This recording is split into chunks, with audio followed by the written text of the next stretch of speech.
Polynomial functions and models, chapter 4, section 1. Polynomial function. A polynomial function is a function of the form f of x is equal to a sub n x to the n plus a sub n minus 1 x to the n minus 1 plus et cetera, plus a sub 1 x plus a sub 0, where a sub n minus 1, a sub n minus 2, et cetera, to a sub 1, a sub 0 are constants.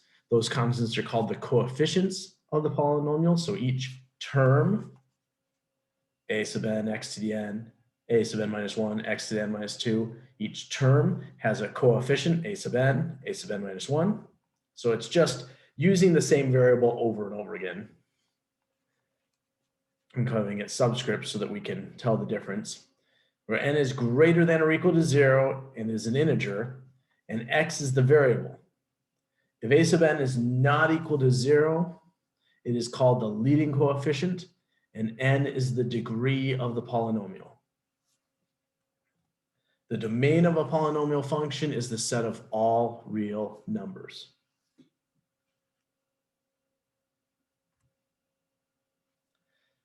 So let's look at a few things about a polynomial function. There's also a zero polynomial, which is a polynomial function in which case all coefficients are 0. Polynomial function in standard form is written such that the terms are in descending order, meaning that the degree of the terms decreases as you go from left to right. Well, how can you tell if you're looking at a polynomial function? First of all, exponents must be non-negative integers. Sometimes you'll hear people state you can't have variables in the denominator. Well, as we know, if you have an exponent that's negative, that puts whatever it's the power of into the denominator. So that's saying the same thing. You can't have a negative exponent. You can't have a variable in the denominator. Same thing. The graph of every polynomial function is both smooth and continuous. Okay, it doesn't jump around. It doesn't make a sharp turn. It's a smooth and continuous function. Polynomial function in standard form.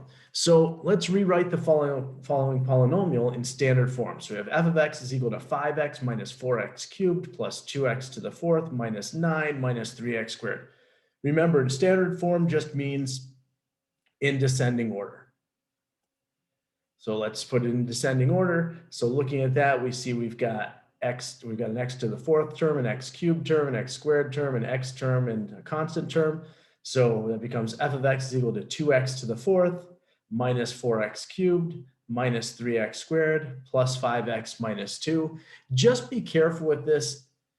The place where I tend to see people make mistakes is if the leading term has a negative coefficient. Sometimes that gets lost because we're looking at the terms themselves and you don't necessarily notice that it was being subtracted.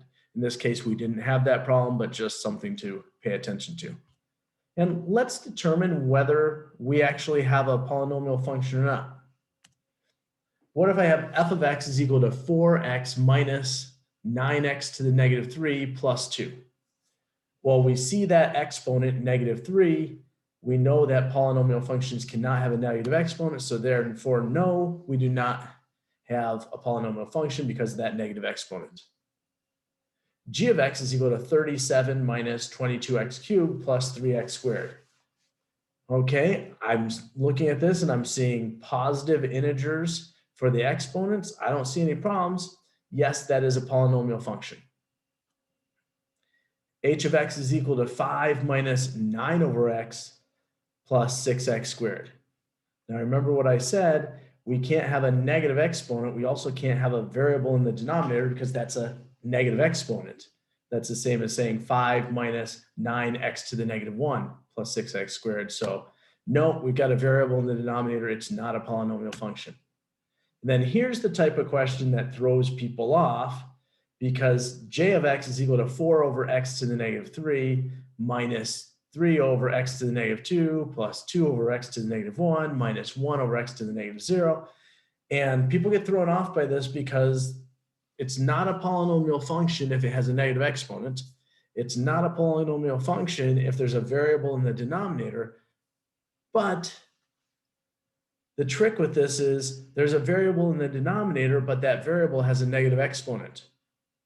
And that's true in all the cases, x to the negative 3, x to the negative 2, x to the negative 1, x to the negative 0, which means those really can be moved into the numerator as variables with positive exponents.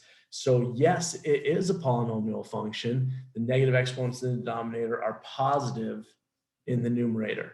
So that's where I see people make mistakes quite often, is they'll say, oh, they know they can't have a variable in the denominator, they know they can't have a negative exponent, so they see that and they go, oh no, it's not a polynomial. Well, actually it is. Okay, well, let's look at a couple of graphs and determine whether they're polynomial functions or not.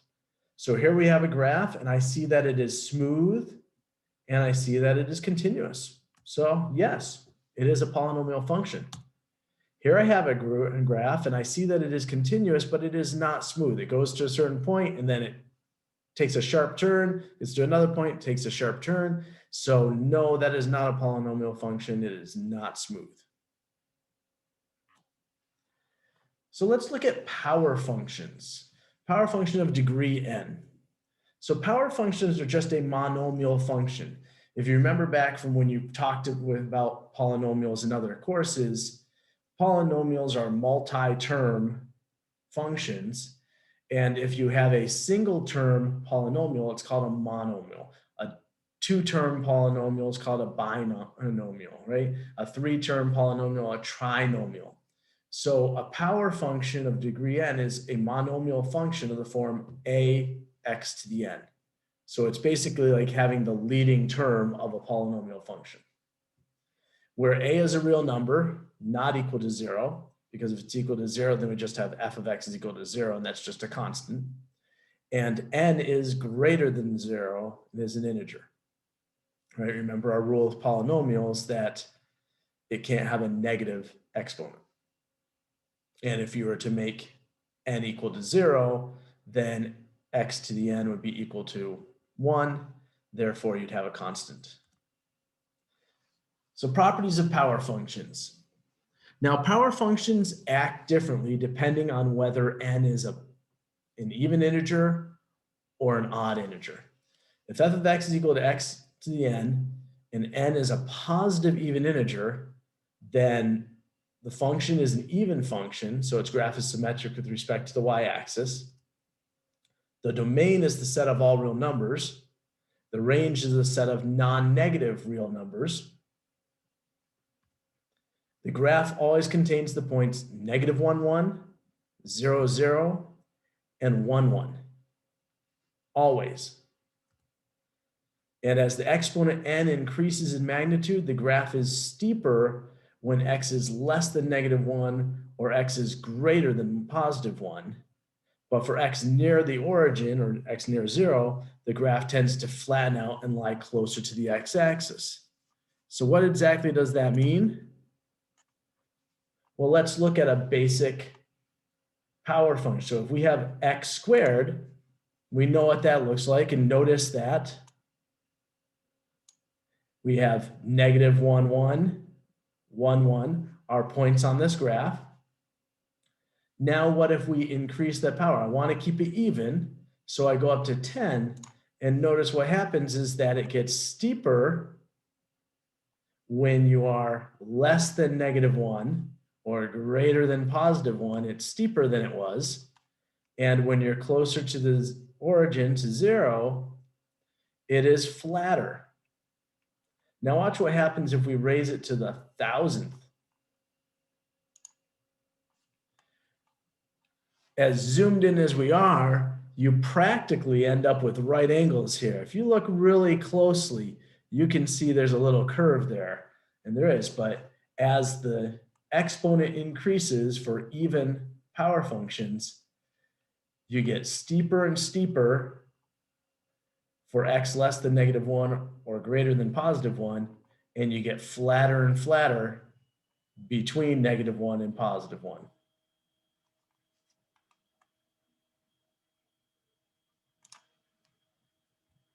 Well, What if we have a positive odd integer for the exponent? F is an odd function, so its graph is symmetric with respect to the origin. The domain and range are the set of all real numbers. The graph always contains the points -1, -1, 0, 0, and 1, 1. As the exponent n increases in magnitude, the graph is steeper when x is less than -1 or x is greater than 1. But for x near the origin, the graph tends to flatten out and lie closer to the x-axis. So this isn't very much different than it was for even. We're just dealing with something that looks a little bit different. Remember, even functions are symmetric with respect to the y-axis. Odd functions are symmetric with respect to the origin. So if we look at x cubed, we see our standard x cubed. Notice it passes through -1, -1, 0, 0, and 1, 1. If we increase it to a power of 9, remember we've got to keep them odd, we see that it gets steeper when we are less than -1 or greater than +1 and flattens out close to the origin. And if we increase it to 999 for the exponent, again, we see that at this resolution, it almost seems to be right angles. We know it's not, it's really just a curve and it's flattened out a lot, but we really see how steep it gets beyond -1 and +1 and how flat it gets in between those two.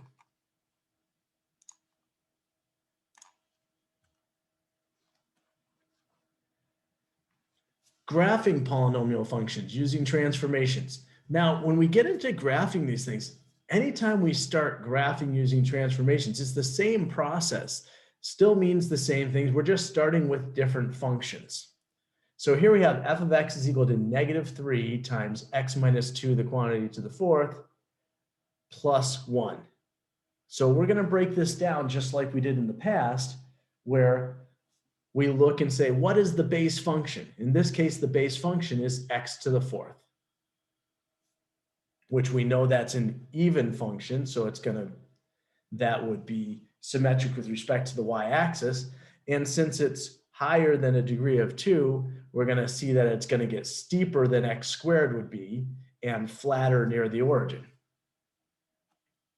Then we've got that -2, which tells us we're going to have a horizontal shift to the right.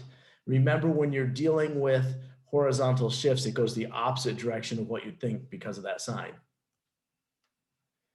Then we come out and we have our 3, and that tells us we have a vertical stretch.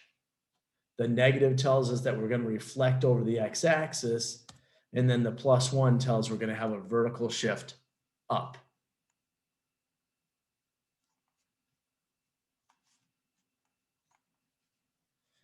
So let's look at that. So we have x to the fourth. Again, it looks very similar to x squared, but notice how it's flatter near the origin and steeper than x squared was. Then we're going to shift to the right by 2. We're going to have a vertical stretch, so it's going to get taller, which is actually going to make it look narrower. But the thing to look at here is that we've got, here we had at x equal to 1, you had y equal to 1. If we multiply by 3, that should move up to at x equal to 1, y equal to 3. And there we see it. And then we are going to negate it. So it's going to flip it over the x-axis. And then we have +1. Sorry for that little typo there. So +1, which is going to shift us up by 1. And we can see what happens with that. So we take our pieces through it, and we can graph it by using transformations.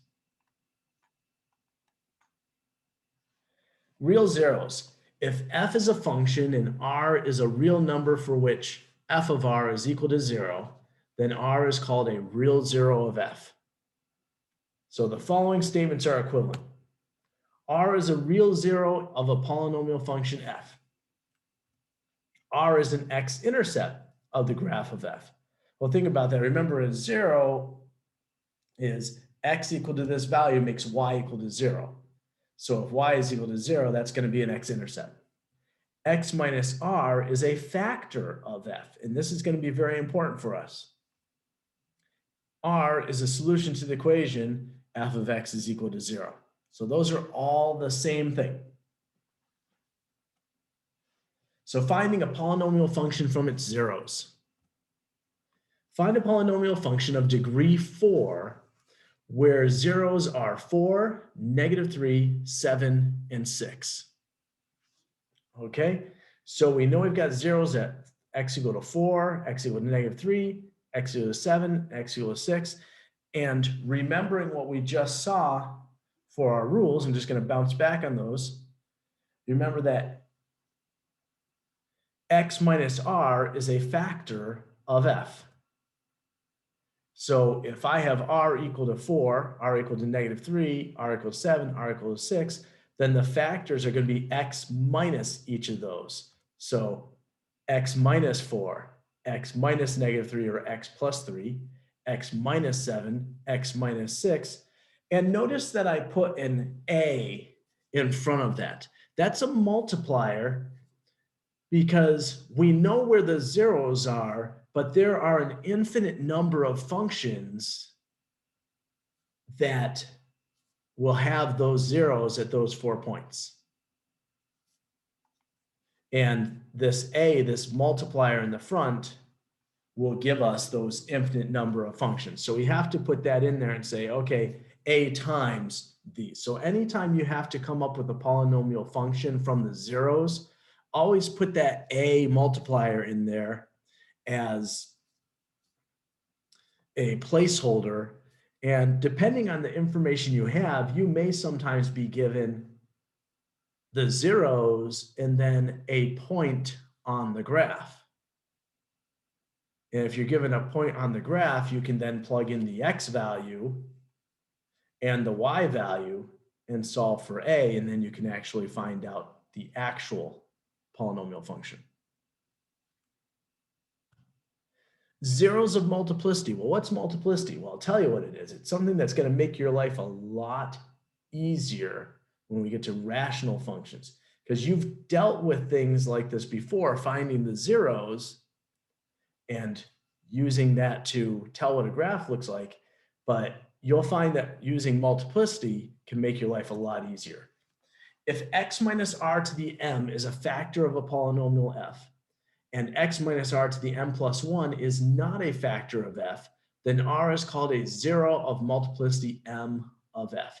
So what we're saying is, if there's a factor, x minus r, so there's a 0 at x equal to r. If there could be more than one 0 at that particular x value. So m tells you how many zeros there are. So if we have x minus 2 to the 5th, that means that at x equal to 2, there are 5 zeros. If we have x minus 2 to the 6th, there would be 6 zeros at x equal to 2. But if we have, this is saying the multiplicity is the count of how many zeros there are at that particular point. So you have x minus r to the m, but there's not x to the r meaning to the m plus 1, so meaning that is the highest number of them, that's all the zeros, that gives you the multiplicity. Zeros of even multiplicity. And this is where it comes in really handy, because numerically the sign of f of x does not change from one side to the other side of r.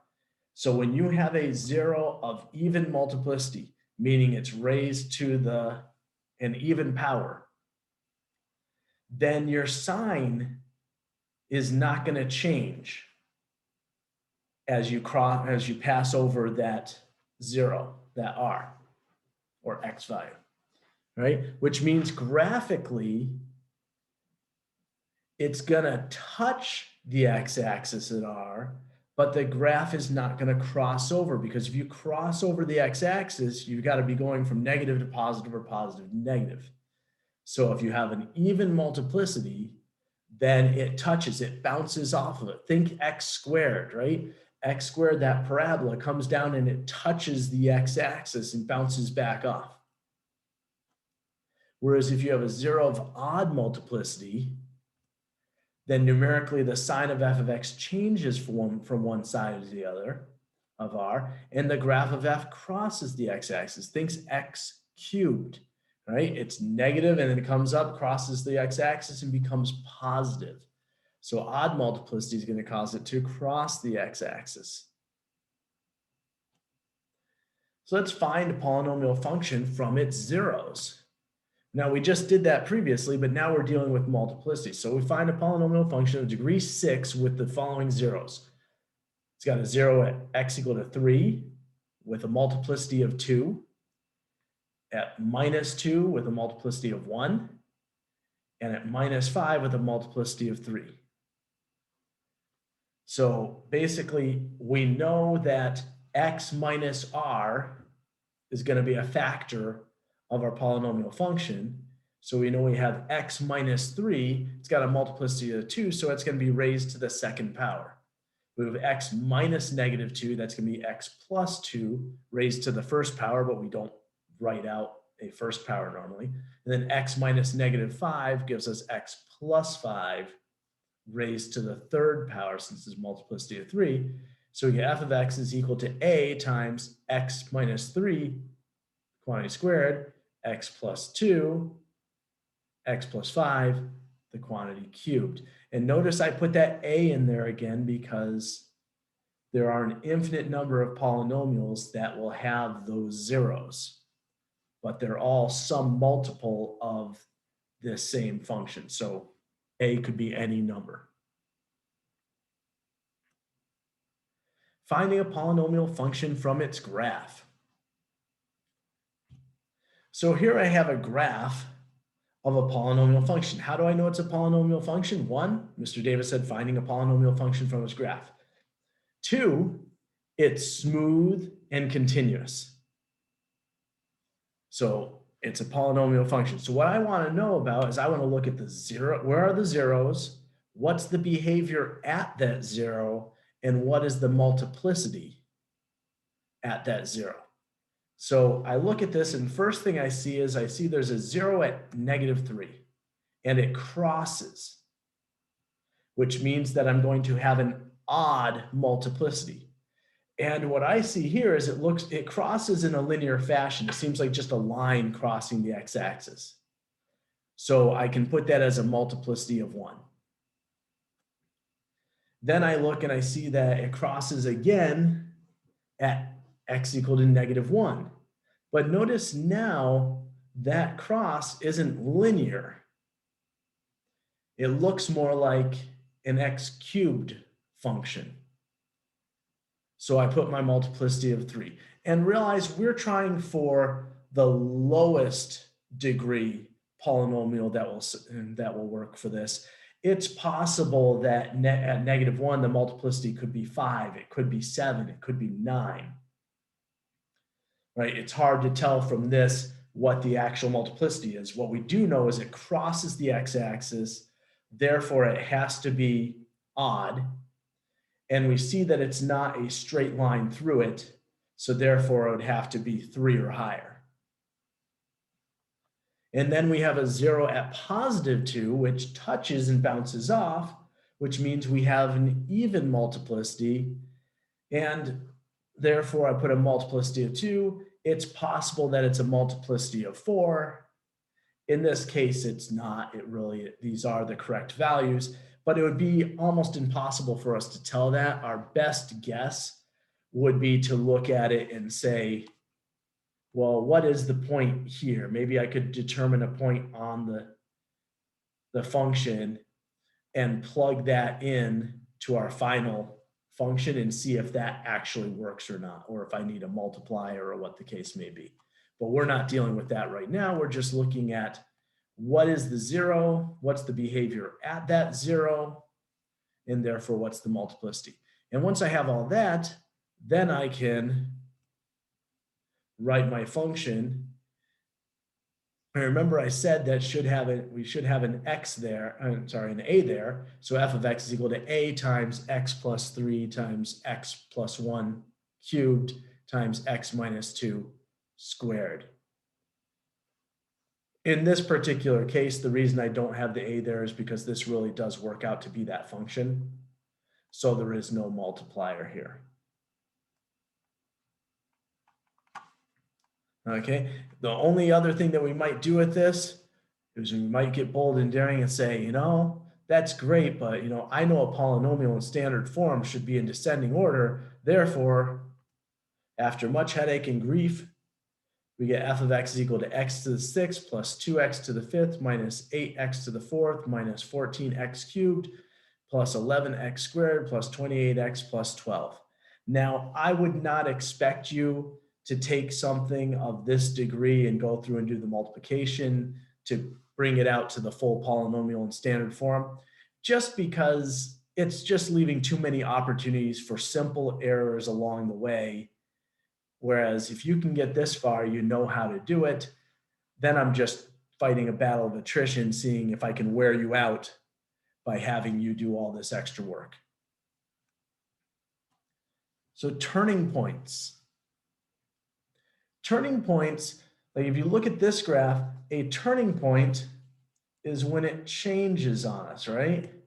1, 2, 3, 4, right? So we have actually 1 changes direction, 2 changes direction, 3 changes direction, 4 changes direction, 5 changes direction. So we have 5 turning points in this. So in talking about turning points, if f is a polynomial function of degree n, then the graph of f has at most n minus 1 turning points. So if you have a 6th degree function, then it can have at most 5 turning points. It may have less, but it cannot have more. And if the graph of polynomial function f has n minus 1 turning points, then the degree of f is at least n.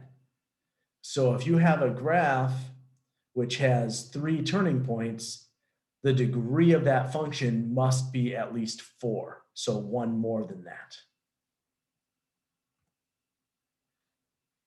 End behavior. Well, end behavior is just what it sounds like. What happens in the end when we get to the ends of our graph? Well, what's the end of a graph for a polynomial function? The domain's from negative infinity to positive infinity. So it's basically as x approaches negative infinity or x approaches positive infinity. So for larger values of x, either positive or negative, the graph of the polynomial function f of x equal to, the whole polynomial function resembles the graph of the power function a sub n x to the n. So as x increases, since the leading term has the highest exponent, it's going to overpower the rest of these.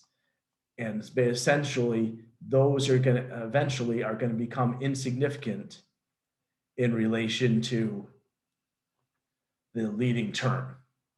So as x approaches negative infinity or positive infinity, then y approaches the graph and looks like the graph a sub n x to the n, or the power function, which is the first term.